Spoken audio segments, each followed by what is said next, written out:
আহ, আমি মিলন ভাইকে দিয়ে শুরু করতে চাই, কিন্তু তার আগে একটু উল্লেখ করতে চাই আজকে একজন সিনিয়র আইনজীবী বক্তব্য দিয়েছেন। আমি তার বক্তব্যটি একটু উল্লেখ করতে চাই। দেশের বৃহত্তম বেসরকারি ব্যাংক ইসলামী ব্যাংক বাংলাদেশ পিএলসির নিয়ন্ত্রণ নেয়ার ঘটনায় সাবেক প্রেসিডেন্ট মোহাম্মদ শাহাবুদ্দিনের সংশ্লিষ্টতার অভিযোগের দায় এড়াতে পারেন না বলে মন্তব্য করেছেন জামায়াত নেতা শিশির মনির। আইন অনুযায়ী রাষ্ট্রপতির কোনো দায় মুক্তি নেই বলে মন্তব্য করেছেন তিনি। শিশির মনির বলেন, হাইকোর্টে দাখিল করা তদন্ত প্রতিবেদনে জেএমসি বিল্ডার্সের মাধ্যমে ব্যাংকের শেয়ার নিয়ন্ত্রণ এবং এস আলম গ্রুপের স্বার্থ রক্ষায় তার ভূমিকার অভিযোগ উঠে এসেছে। মিলন ভাই, আমরা গত 2-3 দিন ধরে দেখছি যে রাষ্ট্রপতির আসলে কি হবে, তার বিচার করা যাবে কি যাবে না, এই ধরনের দু ধরনের বক্তব্য দেখছি। কেউ বলছেন বিচার করা যাবে, আর কেউ বলছেন যাবে না। আপনিও নিশ্চয়ই জানেন এই বিষয়গুলো নিয়ে। আপনার কাছে কি মনে হয়, আইনি ব্যাখ্যাটা কি বা সংবিধান কি বলছে? দেখুন, রাষ্ট্রপতি শাহাবুদ্দিন ছোপ্পু সাহেব আর কি, উনি আপনার 22তম রাষ্ট্রপতি ছিলেন আর কি বাংলাদেশের, এবং লাস্ট আমরা দেখলাম যে উনি পদত্যাগ করলেন 24 তারিখে। উনি ক্ষমতা নিয়েছিলেন, মানে প্রেসিডেন্ট হিসেবে আপনার দায়িত্ব নিয়েছিলেন 24 এপ্রিল 2023, এবং উনি মোট 3 বছর 3 মাসের মতো ছিলেন। এখন এই 3 বছর 3 মাসের মধ্যে এই বাংলাদেশের অনেক হিস্টোরির উদ্ভব হয়েছে, অনেক কিছু হয়েছে আর কি। তার মধ্যে সবথেকে বড় যেটা হয়েছে সেটা হচ্ছে ছাত্র জনতার যে গণ অভ্যুত্থান আর কি। ঠিক এই সময়েই ছোপ্পু সাহেব প্রেসিডেন্ট হিসেবে ছিলেন, এবং এটা কোনোভাবেই অস্বীকার করা যাবে না, এই শাহাবুদ্দিন ছোপ্পু সাহেব সেই ফ্যাসিস্ট আমলেই নিয়োগ পাওয়া একজন রাষ্ট্রপতি, এবং তাদেরই আশীর্বাদ পুষ্ট। এটা অ্যাভয়েড করার কোনো কারণ নেই আর কি। তো এখন স্বাভাবিকভাবে ওনার যে কার্যকলাপ বা ওনার আমলে যেহেতু নিয়োগ আর কি ফ্যাসিস্ট আমলে, এখানে বেশ কিছু কথাবার্তা উদয় হয়েছে বা উদয় হবে, এটা স্বাভাবিক আর কি। এখন অনেকে অনেক কথা বলেছে, আপনি কিছুক্ষণ আগে একজন আইনজীবীর কথা বললেন যে তার দায় মুক্তি বা পাবে না ইত্যাদি ইত্যাদি।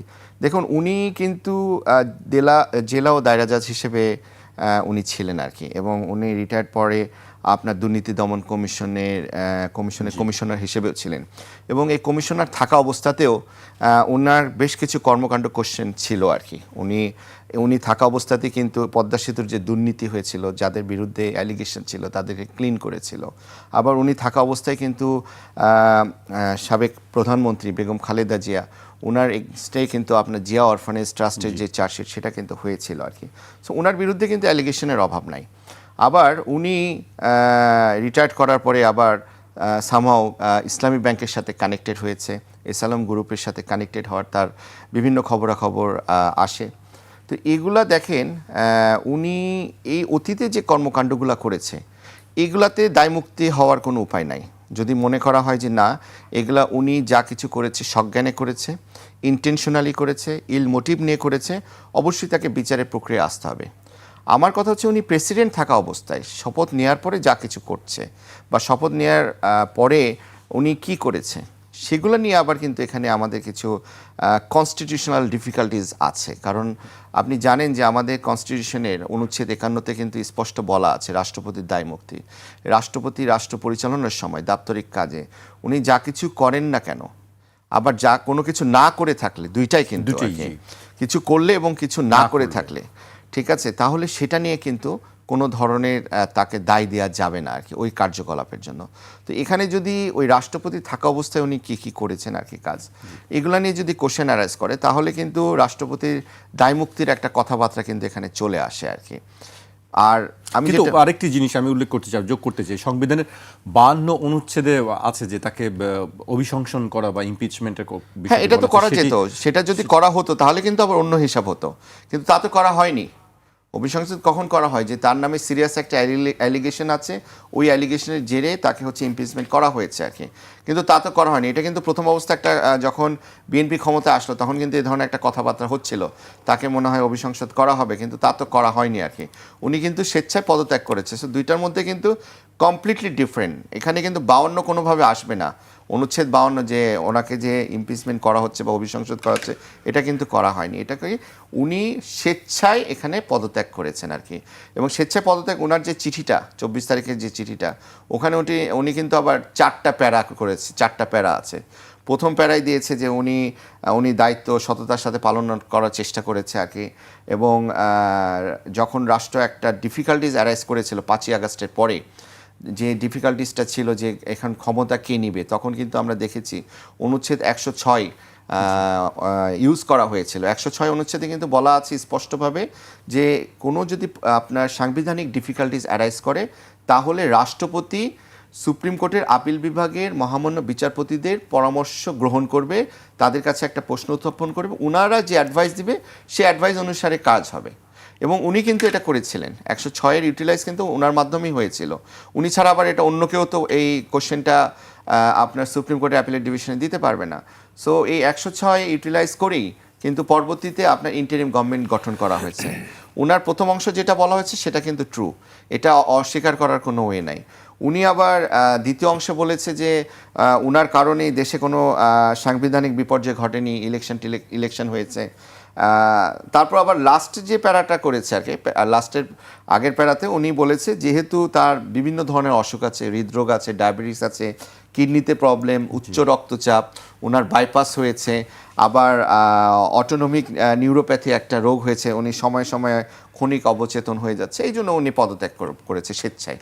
তো এটা একটা মানে এই চিঠিটাতে আসলে পলিটিক্যালি ভাবলে অনেক কিছু, পলিটিক্যালি না ভাবলে কোনো কিছুই না আর কি, আমি মনে করি। জি, স্বরাষ্ট্রমন্ত্রীর বক্তব্য আমরা গতকালকে দেখেছি, আইনমন্ত্রীর বক্তব্য দেখেছি। স্বরাষ্ট্রমন্ত্রী একটি কথা বলেছেন যে মানে তেমন কোনো কিছু আসলে সেরকম মামলা বা তার বিচারের তেমন কোনো কিছু পাওয়া যায়নি বা সেরকম কোনো কিছু ঘটে, দেখেন কিন্তু যে বিষয়গুলো আপনি নিজে বললেন যে আমরাও জানি যে ঘটনার সঙ্গে তিনি জড়িত ছিলেন, সেই বিষয়টা আসলে যে ঘটনাগুলো আমি কিন্তু আবার বলছি আর কি, উনি দায়িত্বে পাওয়ার আগে যে ঘটনার কাছে সাথে উনি জড়িত ছিলেন, সেগুলো নিয়ে বিচারিক প্রক্রিয়া যদি উদয় হয়, সেটা নিয়ে কোনো কোশ্চেন অ্যারাইজ করবে বলে আমি মনে করি না। কিন্তু রাষ্ট্রপতি থাকা অবস্থায় যা কিছু হয়েছে, আমার মনে হয় দেখেন স্বরাষ্ট্রমন্ত্রী সাহেব যে কথাবার্তাগুলো বলেছেন, উনি তো আইনের ছাত্র ছিলেন আর কি, ল ডিপার্টমেন্টের আর কি, উনি সংবিধান বিশেষজ্ঞ বলা চলে আর কি। উনি কিন্তু অনুচ্ছেদ 51 ভালো মতোই জানে, এটা জানে বলে কিন্তু উনি এই ধরনের স্টেটমেন্ট দিয়েছে। ওনার যে স্টেটমেন্টটা, আমার মনে হয় যে উনি রাষ্ট্রপতি থাকা অবস্থায় যা কিছু হয়েছে সেগুলো নিয়ে তার বিরুদ্ধে কোনো কিছু করাটা একটু ডিফিকাল্টিজ আছে। কিন্তু আগে বা পরে যখন সেটা হতেই পারে, মানুষের অতীত কর্মকাণ্ড নিয়ে তো আপনার বিচার হয় না? অতীত কর্মকাণ্ড নিয়ে তো বিচার হতেই পারে। 2 বছর, 10 বছর, 15 বছর আগেও যদি কোনো অপরাধ হয়ে থাকে, সেটা নিয়ে তো বিচার। আপনার কাছে কি মনে হয় যে আসলে তার বিচার হওয়া উচিত আগের, যদি সে এটাতে আসলেই জড়িত থাকে, তার বিরুদ্ধে যেহেতু এই ধরনের কথাবার্তা আসছে, যদি জড়িত থেকে থাকে, তাহলে অবশ্যই বিচার হওয়া উচিত তার অতীত কর্মকাণ্ডের জন্য। যদি ওগুলা তথ্য প্রমাণ পাওয়া যায়, এভিডেন্স পাওয়া যায়, প্রাথমিকভাবে প্রমাণ হতে পারে, এরকম যদি মনে হয়, তাহলে তো হওয়া উচিত বলে আমি মনে করি।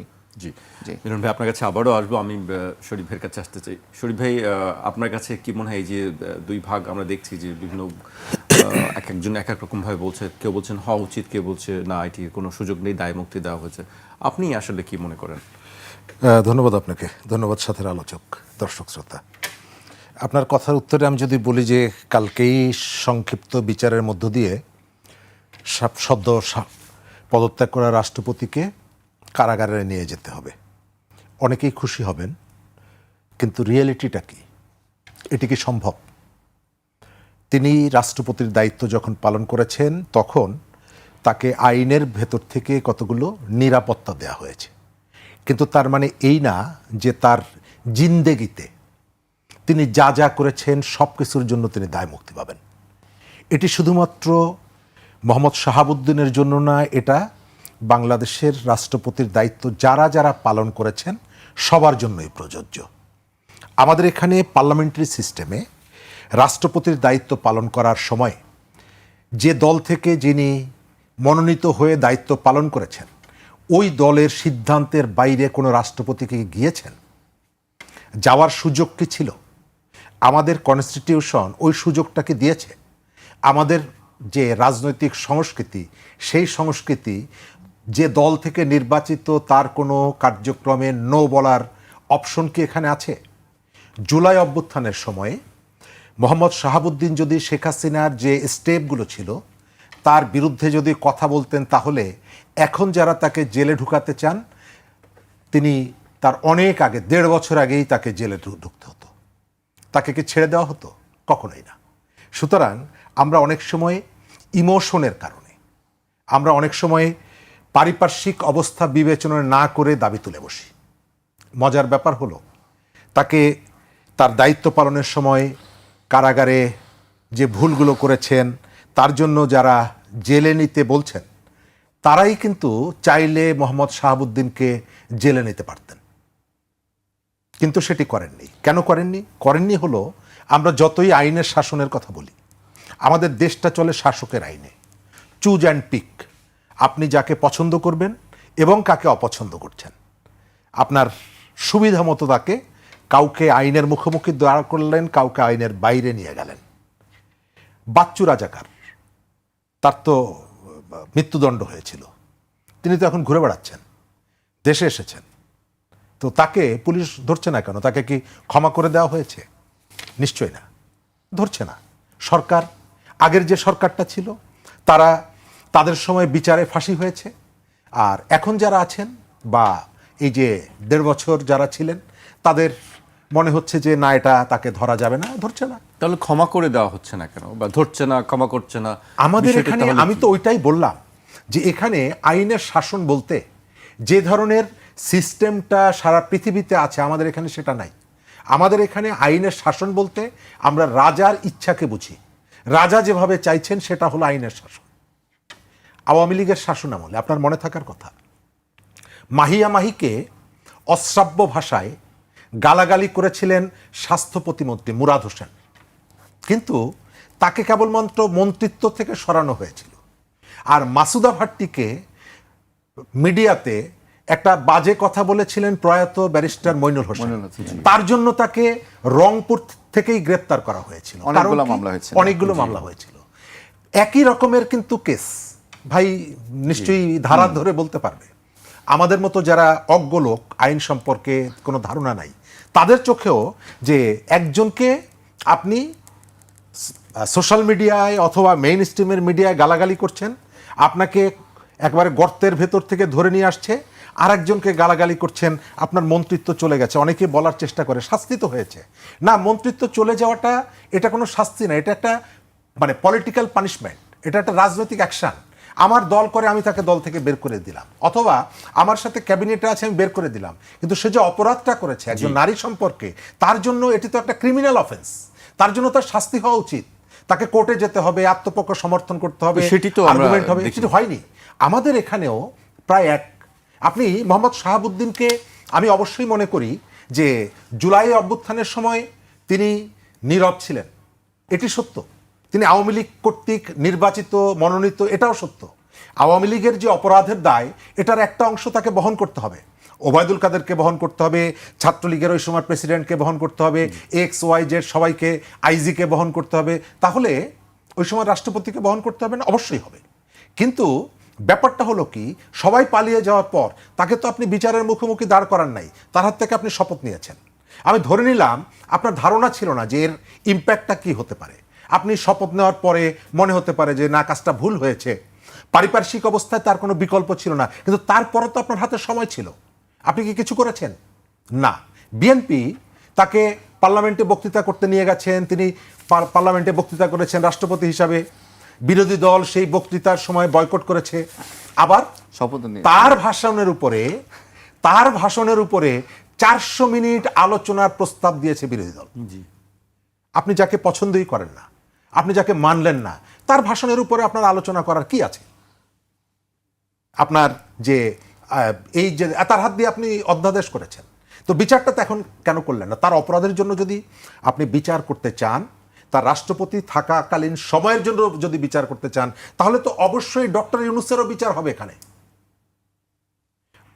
মোহাম্মদ শাহাবুদ্দিন অনেক কিছু চোখ বন্ধ করে সহ্য করেছে।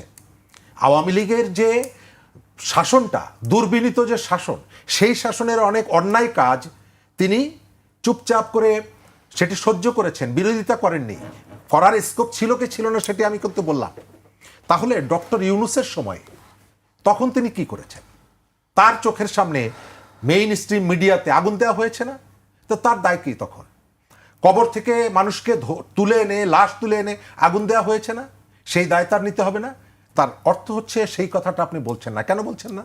বলছেন না হলো যে আপনি ওই যে চুজ অ্যান্ড পিক, আপনার যাকে পছন্দ তাকে আপনি আইন থেকে নিষ্কৃতি দিতে চান, আর যে অপছন্দ তাকে আইনের মুখোমুখি দাঁড় করাতে চান।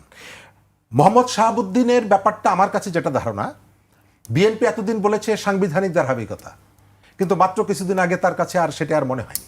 সম্ভবত তাকে যে প্রয়োজনটা, সেই প্রয়োজন তিনি শেষ করে ফেলেছেন কোর্সটা। তার যে সমস্ত জায়গায় কন্ট্রিবিউট করার সুযোগটা ছিল এবং বিএনপি বেনিফিটেড হয়েছে, সেই কাজগুলো শেষ হয়ে গেছে। আপাতত আর কিছুই নাই, বিএনপি বলেছে গুড বাই। তা না হলে বিএনপি তো এতদিন বলেছে যে না, সাংবিধানিক ধারাবাহিকতার কারণে আমরা তাকে রাখবো, তাহলে আপনার আর 6-7 মাস আগে আপনি তাকে বিদায় করলেন কেন? এক। দ্বিতীয়ত, আমার ধারণা বিএনপির কাছে এই মেসেজ আছে যে তাকে যতটুকু কাজে লাগিয়েছি এনাফ, আর যদি সময়টা তাকে রাখতে চাই, এটা এক ধরনের হিতে বিপরীত হতে পারে। কিভাবে হিতে বিপরীত হতে পারে? ইতিমধ্যেই আওয়ামী লীগ আওয়াজ দিচ্ছে যে আমরা দেশের মধ্যে ঢুকে পড়বো, আমরা হ্যান করব, আমরা ত্যান করব। সুতরাং আওয়ামী লীগ মনোনীত রাষ্ট্রপতি অন্তত কিছু করতে না পারলেও দুটো মেসেজ তো তাকে দিতে পারবে, দুটো তথ্য তো তাকে দিতে পারবে, সরবরাহ করতে পারবে। সুতরাং কোনো রকমের কোনো ঝুঁকির মধ্যে যাওয়া যাবে না। আজকে আমরা যে আলোচনাগুলো শুনছি, এই আলোচনাগুলো আমরা গত 1.5 বছর ধরে শুনছি না? এই কথাগুলো গত 1.5 বছর ধরে বলা হচ্ছে না? বলা হচ্ছে। এনসিপি সহ যারা দাবিটা করছেন তাকে জেলে নিতে হবে, গণ অভ্যুত্থানে যারা অংশগ্রহণ করেছেন তারা পরিষ্কার করে বলছেন যে আমরা যখন গণভবনের সামনে বিক্ষোভ করতে যাই, তখন এনসিপির নাহিদ ইসলাম অমুক অমুক আমাদেরকে টেলিফোন করে বলেছে তোমরা বঙ্গভবনের সামনে থেকে সরে যাও, কোনো আন্দোলন করা যাবে না। তো এই তথ্য তারা চ্যালেঞ্জ করছেন না কেন? এই তথ্যগুলো আসছে, এই তথ্য তারা চ্যালেঞ্জ করছেন না কেন? করছেন না এই কারণে যে তাদের ভেতরে দুর্বলতা আছে। তারা রাষ্ট্র তাদেরকে বিশ্বাস করে, জনগণ তাদেরকে বিশ্বাস করে যে দায়িত্বটা দিয়েছিল, সেই দায়িত্ব তারাও প্রপারলি রক্ষা করেন নাই। ডক্টর ইউনূসও প্রপারলি রক্ষা করেন নাই। সেই ঘটনাগুলো আমরা নানা সময় দেখেছি। আপনি শাহাবুদ্দিন সাহেবের বিচার করবেন, শাহাবুদ্দিন সাহেবের কন্ট্রিবিউশন আছে, আমি এটা কোনোভাবেই অস্বীকার করব না। আমাদের এখানে 12 ফেব্রুয়ারি যে নির্বাচন, সেই নির্বাচন যাতে না হয় সেই প্রচেষ্টা ছিল। ডক্টর ইউনূস অনেকের সাথে দেখা করেছেন, কথা বলেছেন। পুরো সময়টা রাষ্ট্রপতির সাথে তিনি কখনো দেখা করেননি। মানুষের ধারণা ছিল যে তাকে কোণঠাসা করে রাখা হয়েছে। তিনি নিজেও বলেছেন যে এক ধরনের গৃহবন্দী ছিলাম। কিন্তু ওই সময় কেবলমাত্র সেনাপ্রধান মাঝে মাঝে তার কাছে যেতেন, রাষ্ট্রীয় যে দিবসগুলো দেখা করতেন। এর ভেতর থেকে মানুষের মধ্যে একটা ধারণা ছিল যে ডক্টর ইউনূসের যে সরকারটা, তারা যে নির্বাচনটা করতে চায় না, তার কাউন্টার আর একটা ফোর্স আছে, সেটা হচ্ছে আমাদের রাষ্ট্রপতি এবং সেনাপ্রধান। তারা একটা নির্বাচন করতে চান। এর ভেতর থেকে মানুষের মধ্যে ওই যে শক্তির একটা ভারসাম্য ছিল বলে ধারণা, এবং ওই ধারণার জায়গা থেকে নির্বাচনটা শেষ করা গেছে। আপনি এখন তাকে আইনের মুখোমুখি যা খুশি তাই করেন। আমি যেটা বলতে চাই যে জুলাই অভ্যুত্থানের সময় তার ভূমিকা আমি সন্তুষ্ট না, কিন্তু তার সক্ষমতা, সীমাবদ্ধতা কতটুকু ছিল? জি, এটি একটি প্রশ্ন থেকে যাবে। আমি মিলন ভাইয়ের কাছে আসি। মিলন ভাই, আমরা শরীফ ভাইয়ের কাছে অনেক কথা শুনছিলাম, চুজ অ্যান্ড পিকের কথা শুনছিলাম, যে আসলে কাকে বিচার করা যাবে, কার বিচার করা যাবে না, সেটি আসলে নির্ধারণ করে উচ্চ পর্যায় থেকে সেই সিদ্ধান্তগুলো হয়ে থাকে। আরেকটি বিষয়ে আমরা কথা শুনছি যে রাষ্ট্রপতি বিদেশে যেতে পারেন, সেরকম একটি কথা আমরা শুনছি। আপনার কাছে কি মনে হয় বিদেশে, কেউ বলছে যে বিদেশে যেতে দেওয়া উচিত হবে, আবার কেউ বলছে উচিত হবে না। আপনার কাছে কি মনে হয় এই সংশয়ের কেন? বিদেশে গেলে কি হবে? না, এটাতে আসলে বাতাসে তো অনেক কথাই রটে আর কি, তাই না? এখন উনি যদি তার স্বাস্থ্যগত কারণে, চিকিৎসার কারণে বিদেশে যেতে চান, সেটা যেতেই পারেন। সেটা নিয়ে আসলে আমিও কিছু জানি না। আসলে এগুলো একটা ধোঁয়াশা। অনেকে অনেক ধরনের কথা বলছে, উনি বিদেশে চলে যাবে, বিদেশে যে আর আসবে না, ইত্যাদি ইত্যাদি। তো এগুলো আসলে এগুলা হচ্ছে পলিটিক্যাল স্টেটমেন্ট বা পলিটিক্যাল গসিপ বলতে পারেন আর কি। তো এখন কি হবে সেটা বলা মুশকিল। এখন যেহেতু উনি পদত্যাগ করেছে, অ্যাজ পার কনস্টিটিউশন নতুন আমাদের দায়িত্বপ্রাপ্ত রাষ্ট্রপতি এসেছেন, উনি ওনার দায়িত্ব পালন করছেন। ছুপ্পু সাহেব, আমি যতদূর জানি যে উনি আবার ওনার নিজের বাড়িতে উঠে যাবেন। তো উনি কোথায় যাবেন, কোথায় থাকবেন, বিচার তার হবে কি হবে না। ট্রাইব্যুনালে অভিযোগ দায়ের করা হয়েছে দুটি। জি, তার নামে ট্রাইব্যুনাল, এই যে আমি বললাম আর কি, অভিযোগ দায়ের করা মানে কিন্তু অভিযোগটা প্রতিষ্ঠিত হয়ে যাচ্ছে তাও না। এটা আমলে নিচ্ছে কিনা সেটাও কিন্তু দেখতে হবে। এটা আমলে নিচ্ছে কিনা সেটাও দেখতে হবে। তো আসলে অনেকে, এখানেও কি চুজ অ্যান্ড পিকের বিষয় আছে? না, এখানে আমি আসলে দেখেন, আমি চুজ অ্যান্ড পিক বলবো না। দেখেন, আইনের গতিতে চলা উচিত। এবং বিচার বিভাগ স্বাধীনতা আমরা চেয়েছি, বিচার বিভাগের মতো স্বতন্ত্র থাকা উচিত, এবং কোনো ধরনের প্রতিবন্ধকতা হোক আমরাও এটা চাই না, সাধারণ জনগণ এটা চায় না। উনি যদি কোনো ধরনের অপরাধ করে থাকেন, as per constitution, as per law তার বিচার হওয়া উচিত বলে আমি মনে করি আর কি।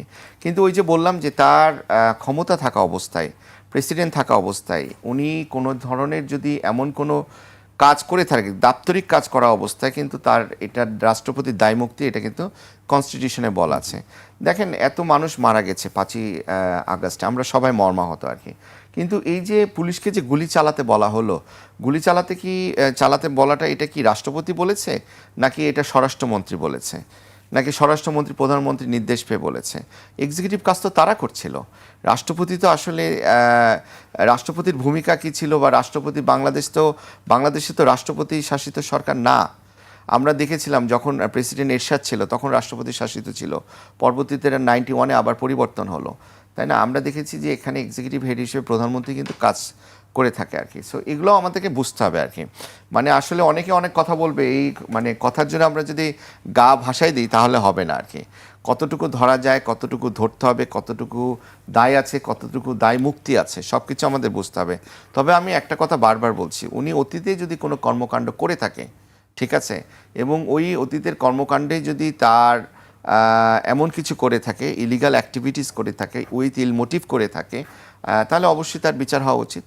কিন্তু অতীতে কিন্তু তার বিরুদ্ধে বেশ কিছু অ্যালিগেশন কিন্তু এখন পেপার পত্রিকা বলেন, মিডিয়াতে বলেন, অনলাইনে বলেন, আসছে। কিন্তু উনি কিন্তু যখন জেলা জাজ হিসেবে রিটায়ার করে আর কি, রিটায়ার করার পর কিন্তু উনি দুদকের কমিশনার ছিলেন। আমি একটু আগে বলেছি, কমিশনার থাকা অবস্থায় উনি একটা বিশেষ দলকে বিভিন্ন ধরনের সুবিধা দিয়েছে। পদ্মা সেতুর যে দুর্নীতি হয়েছিল, কানাডা যে মামলাটা হয়েছিল, কানাডিয়ানরা যে মামলাগুলো করেছিল, ওই সময় কিন্তু মন্ত্রী ছিলেন আবুল হোসেন সাহেব। তার বিরুদ্ধে যে দুর্নীতির যে তকমাটা উঠেছিল আর কি, তাকে পুরো এই 2 বছর ধরে কিন্তু তদন্ত করার পর একটা আইওয়াস তদন্ত করে তাকে কিন্তু এখান থেকে মুক্ত করে দেওয়া হলো। বলা হলো যে না, কোনো দুর্নীতি নাই। ওই সময় কিন্তু এটা খুব আলোড়ন তুলেছিল এই মামলাটা। আবার জিয়া অরফানেজ মামলা আমরা দেখেছি আর কি, বেগম খালেদা জিয়াকে মিথ্যা মামলায় কিভাবে হয়রানি করা হলো, তাকে কিভাবে গ্রেফতার করা হলো। তো এটা কিন্তু একটা সুবিধাজনক সময় কিন্তু তার মাধ্যম দিয়ে কিন্তু তার আমলে সেই দুদকের কমিশনার থাকা অবস্থায় কিন্তু এই চার্জশিটটা দেওয়া হয়েছিল।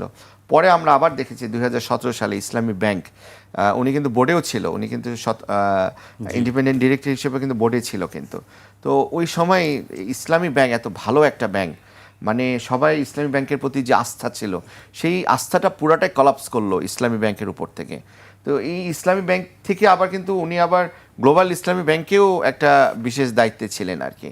তো এইগুলা থেকে দায় মুক্তি হবে কিভাবে? এইগুলাতে তো আর দায় মুক্তি নাই আর কি।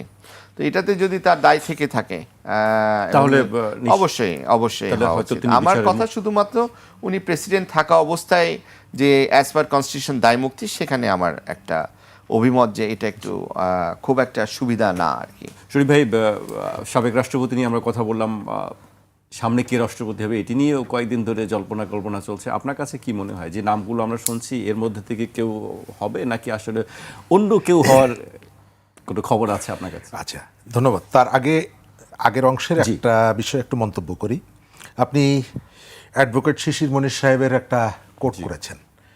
আমার ধারণা যে শাহাবুদ্দিন সাহেব যদি তাকে আইনজীবী হিসাবে নিয়োগ দেন, তাহলে তাকে কিন্তু একটা ভালো ফলাফল তিনি পেতে পারেন। কারণ হচ্ছে আমাদের মনির সাহেব, তিনি এই ধরনের মামলায় কিন্তু ভূমিকা রাখেন। এই যে বুয়েটের আবরার ফাহাদের খুনি যারা ফাঁসি হয়ে যাওয়ার পর আমরা কিন্তু তাকে ওই দণ্ডপ্রাপ্তদের পক্ষে আইনজীবী হিসাবে দেখেছি। সম্প্রতি আদ্দিন হসপিটালের রানা প্লাজার যে খুনি রানা, তার পক্ষে উনি দাঁড়িয়েছেন। ঠিক আছে, সুতরাং আমি জানি না যদি এই রকমের ব্যাপার হয়, আমি পরামর্শ থাকবে আমাদের সাবেক রাষ্ট্রপতিকে, আপনি চেষ্টা করবেন শিশির মনির সাহেবকে যেন আইনজীবী হিসাবে আপনার পক্ষে নিতে পারেন। দ্বিতীয় জায়গাটা হচ্ছে এখানে বিচারটা আমি যেটা বললাম, চুজ অ্যান্ড পিক। কক্সবাজারে ওই যে ক্রস ফায়ারের আলোচিত হত্যাকাণ্ড, তার আসামি শেখ হাসিনা। ক্রস ফায়ারের আলোচিত হত্যাকাণ্ডের শেখ হাসিনা।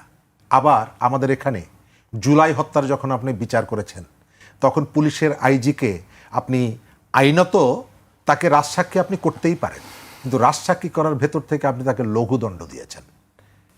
শেখ হাসিনা ফাঁসি হয়েছে, স্বরাষ্ট্রমন্ত্রীর ফাঁসি হয়েছে, কিন্তু পুলিশের সর্বোচ্চ প্রধান যিনি, যার অধীনে পুলিশ বাহিনী নানা রকমের হত্যাকাণ্ডের সাথে জড়িয়েছিল, আপনি লালবাগ থানার কোনো একজন সাব ইন্সপেক্টরকে ফাঁসি দিয়েছেন, কিন্তু এই মামলায় পুলিশের আইজি সামান্য তাকে একটা দণ্ড দিয়েছেন। এইটাই প্রমাণ করে যে এখানে বিচারের কাজটা চুজ অ্যান্ড পিক, আপনি কাকে বিচার করবেন কার করবেন না। তার বাড়িও শিশির মনির সাহেবের বাড়ির কাছে, দুজনের বাড়ি একই জায়গায়। তো এগুলো প্রশ্ন তৈরি করে। কারণ কি? কারণ হচ্ছে কোনো মামলায় কিন্তু আমরা শুনছি না শেখ হাসিনা বন্দুক হাতে নিয়ে রাস্তায় নেমে পল্টন মোড়ে গুলি করেছে, কিন্তু তিনি যেহেতু সরকার প্রধান ছিলেন, রেসপন্সিবিলিটি তার।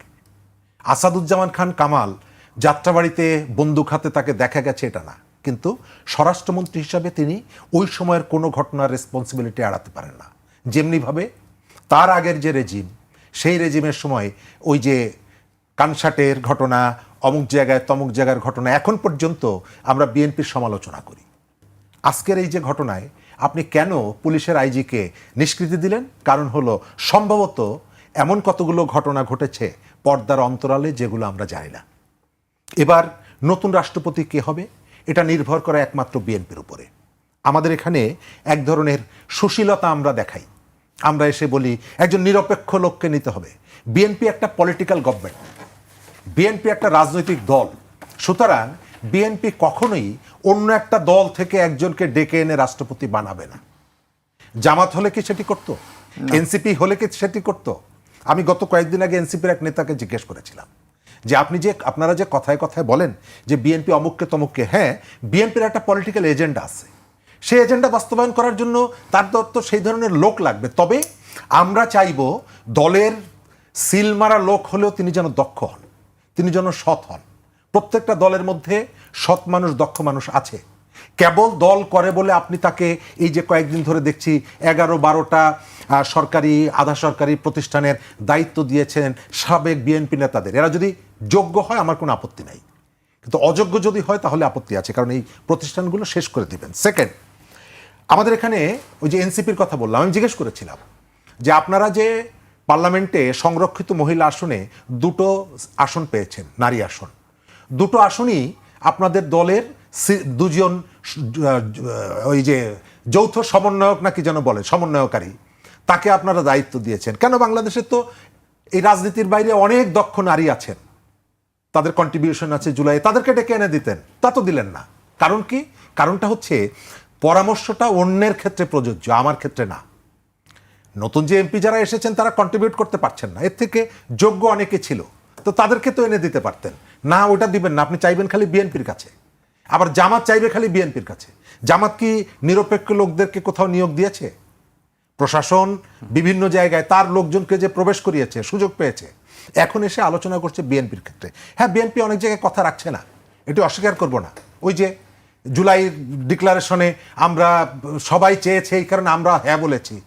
মন্ত্রী এসে বলছে যে বিমানের রাস্তার টোল নির্বাচনের আগে বলেছি, আমার তো ধারণা ছিল না যে আমি মন্ত্রী হব।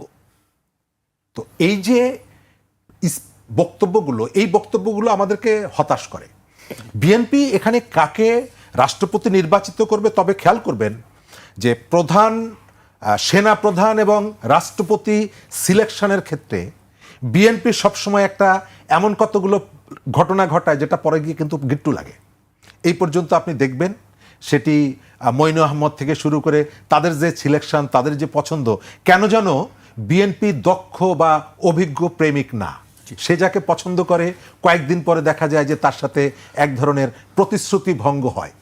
আমরা এই ক্রুশিয়াল টাইমে, এই ধরনের একটা সংকটকালীন সময়ে আমরা এমন রাষ্ট্রপতি চাই যিনি তার পদের প্রতি সংবিধান প্রদত্ত তার যে ক্ষমতা অথবা তার যে দায়িত্ব, সেই দায়িত্বের প্রতি তিনি কমিটেড থাকেন, নট একটা নির্বাচিত দলের প্রতি। জি, শরীফ ভাই আপনার কাছে আবারও আসবো, আমি মিলন ভাইয়ের কাছে আসতে চাই। মিলন ভাই, আপনার বক্তব্য কি আসলে এই ক্ষেত্রে? না, দেখুন এখানে আসলে যে কথাটা আমার সমালোচক বলেছেন, যথার্থ বলেছেন যে বিএনপি তো অবশ্যই একটা পলিটিক্যাল দল, এই গভর্নমেন্ট যে চালাচ্ছে তারা তো একটা পলিটিক্যাল দল আর কি। তাদের অবশ্যই তারা চাইবে তাদের মধ্যে থেকে কাউকে দিতে।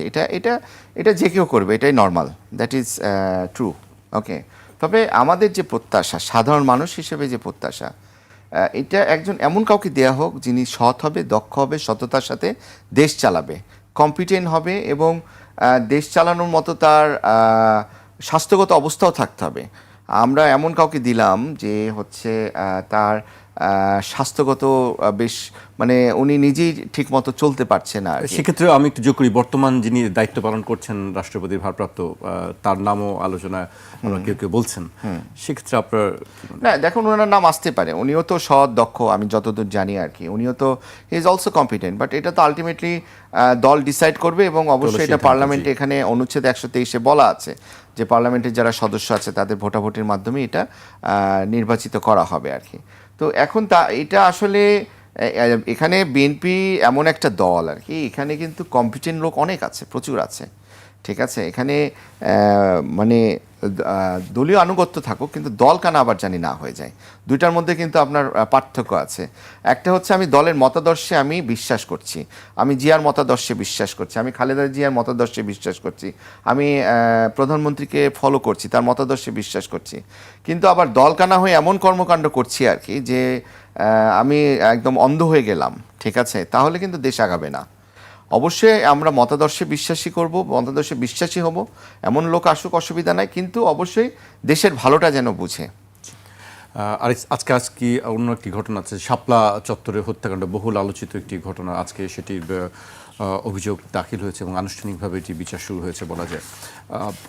আপনার কাছে কি মনে হয় শাপলা চত্বর হত্যাকাণ্ডের যে সব তথ্য উপাত্ত আছে সেইগুলো দিয়ে কি যথাযথভাবে বিচার প্রক্রিয়া সম্পূর্ণ করা সম্ভব? দেখেন, এটা শাপলা চত্বরের যে ঘটনা আর কি, হেফাজত ইসলামের যে কিলিংটা হলো আর কি, তাদেরকে যে মেরে ফেলা হলো, এটা নিয়ে তো অনেক ধরনের কথাবার্তা আছে। ওই সময় দিদেন টাইমের যে ফ্যাসিস্ট গভর্নমেন্ট, তারা তো স্বীকারই করতে চায়নি যে এরকম কোনো ঘটনা ঘটেছে। আমরা পরবর্তী দেখলাম যে আমাদের যে ইন্টারন্যাশনাল ক্রাইম ট্রাইব্যুনালের যে প্রসিকিউটর আছেন আর কি, আমিনুল সাহেব, উনি কিন্তু পরে স্টেটমেন্ট দিয়েছে যে 58 জন নিহত হয়েছে, এটা একটা প্রমাণ পাওয়া গেছে আর কি। এবং আমরা জানি যে এটা আপনার প্রাথমিক যে একটা চার্জশিট দেয়া, সেই চার্জশিটটা কিন্তু আপনার অভিযোগ যে দায়ের সেটা কিন্তু করা হয়েছে প্রায় 41 জনের বিরুদ্ধে আর কি। এবং 41 জনের যে বিরুদ্ধে করা হয়েছে, শেখ হাসিনাকে 1 নম্বর রাখা হয়েছে এবং সাথে আরও 40 জন আছে, এবং তাদের মধ্যে কিন্তু অলরেডি কিছু এখন জেলখানায় আছে, তাদের নামে বিভিন্ন মামলা চলমান আছে, তারা অলরেডি অ্যারেস্ট অবস্থায় আছে। আমি যতদূর জানি যে 9 জন অলরেডি জেলখানাতে আছে আর কি, যাদের বিরুদ্ধে এই শাপলার যে কর্মকাণ্ড হয়েছিল, হেফাজত ইসলামের এই যে সমাবেশে যে কিলিং মিশনটা হয়েছিল, তারা এটাতে জড়িত বলে বলা হচ্ছে। তাদের মধ্যে 9 জন আপনার দীপুমণির নাম আছে, মেজর জেনারেল জিয়াউর রহমানের নাম আছে, তৎকালীন আপনার স্বরাষ্ট্র প্রতিমন্ত্রী ছিল টুকু, ওনার নাম আছে, আইজিপি ছিল শহীদুল হক, ওনার নাম আছে, মোল্লা নজরুল ইসলাম ডিআইজি ছিলেন, এরকম আরও যারা আছে তারা অলরেডি ভিতরে আছেন। এবং আপনাদের সাংবাদিকদের মধ্যে কিন্তু 2 জনের নাম অলরেডি এটাতে আছে যারা ভিতরে আছে। আমি যতদূর জানি হচ্ছে আপনার ফারজানা রূপা এবং মোজাম্মেল বাবু, ওনাদের নামও এটাতে এসেছে আর কি। তো এটা তো একটা প্রক্রিয়ার মধ্যে চলে গেছে, এখন ট্রাইব্যুনালে বিচারিক কর্মকাণ্ড শুরু হবে আর কি।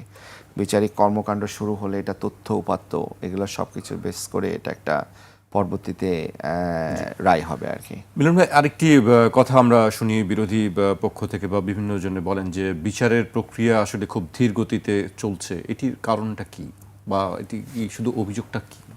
না দেখেন, বিচারিক প্রক্রিয়া ধীর গতিতে চলছে আসলে হচ্ছে কি, মানে বাংলাদেশের প্রেক্ষাপটে বিচারিক প্রক্রিয়াটা শুরু হয় কখন?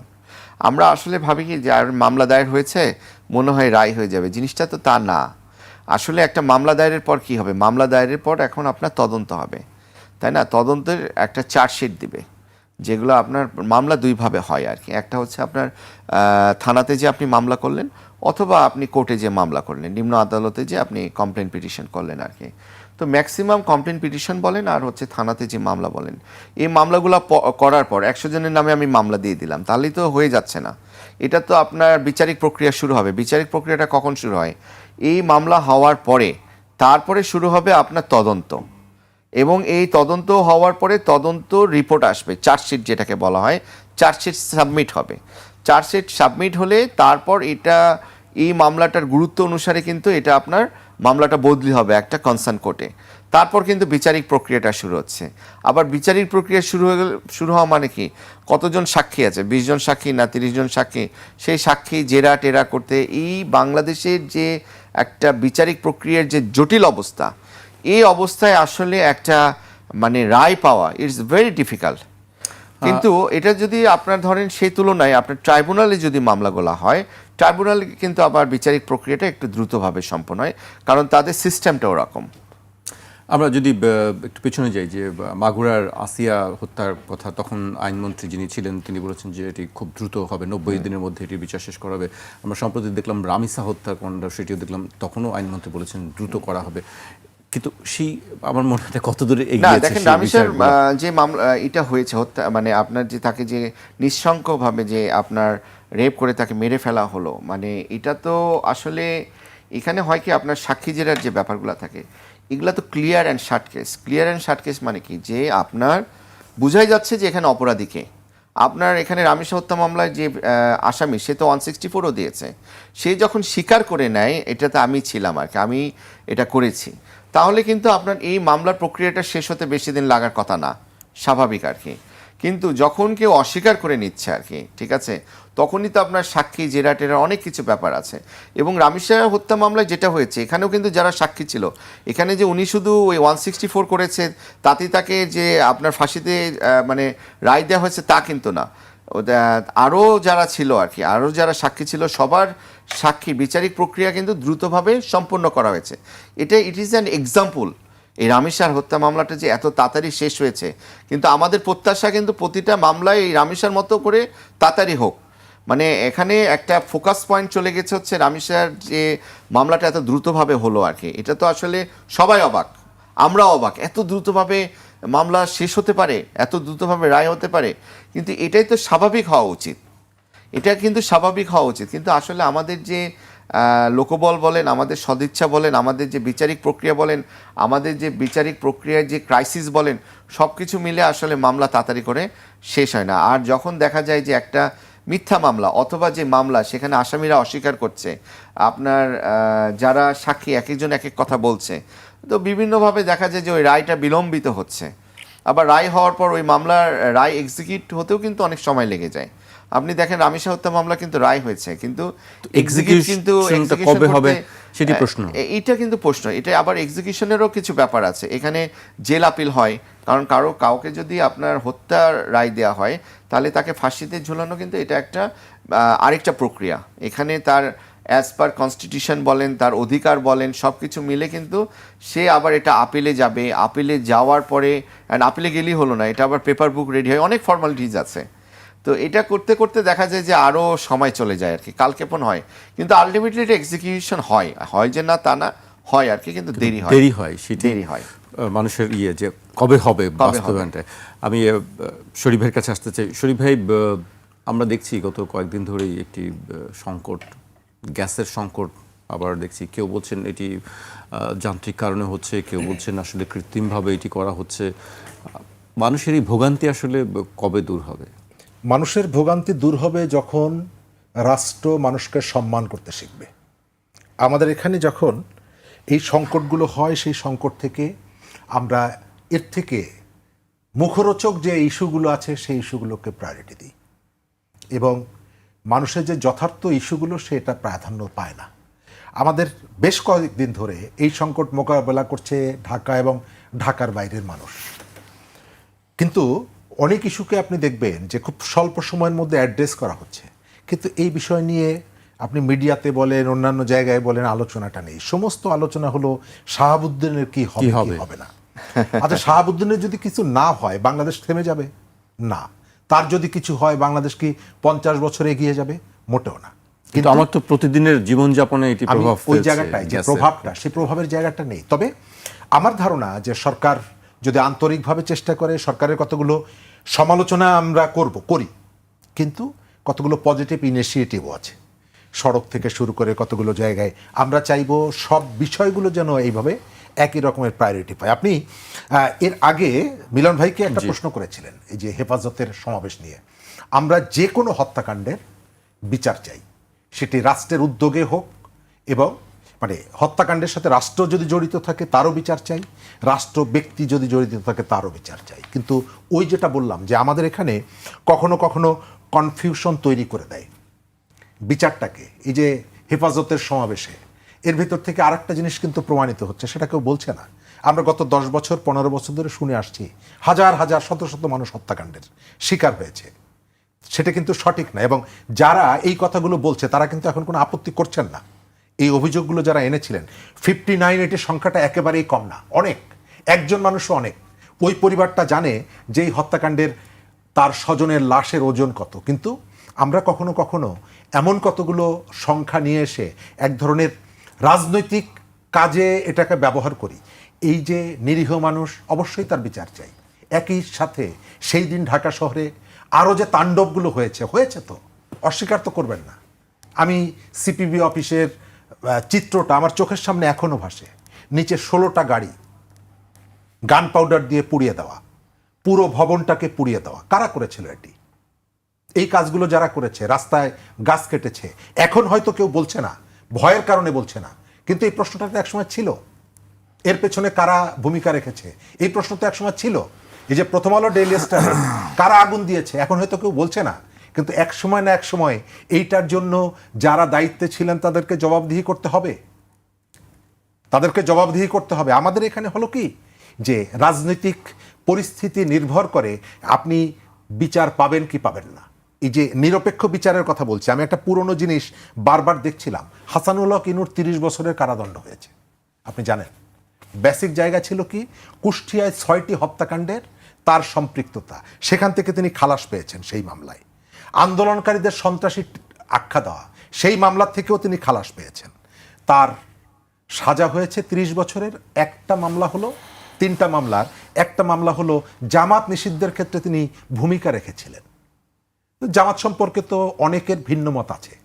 একটা রাজনৈতিক দলকে আমি যদি মনে করি যে এই দলটা নানা কারণে ক্ষতিকর এবং যার ইতিহাসে তার পক্ষে প্রমাণও আছে, তো সেই দলটার বিরুদ্ধে ব্যবস্থা নিতে বলা, এটাকে কেন আমার এটার জন্য দণ্ড হবে আমি এটা জানি না।